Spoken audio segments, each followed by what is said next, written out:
व मुख्यमंत्रीपदी कोण विराजमान होते याचा निकाल उद्या दुपारपर्यंत येईल। परंतु संपूर्ण चित्र उद्या संध्याकाळपर्यंत दिसणार असून 2024 ची निवडणूक ही फार अटीतटीची झाली असून अनेक जागांवर तुळबडल्या लढती झाल्या आहेत। कोण निवडणार कोण हरणार याबाबत अजूनही सुनिश्चित असे सांगता येत नाही। तसेच काही ओपिनियन पोल देखील असले तरी महाराष्ट्रात सत्ता कोण स्थापन करते यावर सुनिश्चित स्थिती दिसत नाही। सत्ता महाविकास आघाडीची येणार की महायुतीची सत्ता स्थापन होणार याबाबत कुठेही 100% अंदाज सांगता येत नाही।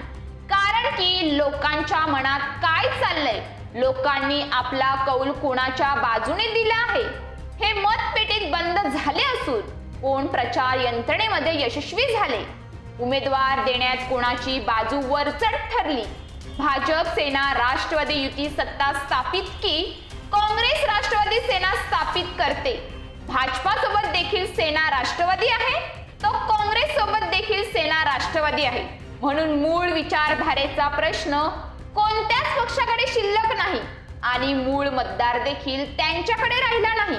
म्हणून या निवडणुकीत 100% याची सत्ता बसणार की त्याची सत्ता बसणार हे आज सांगता येत नाही। परंतु निकाल जो लागलेला असेल तो महाराष्ट्राला दिशा देणारा असेल, अनेक पक्षांना त्यांची जागा दाखवणारा असेल।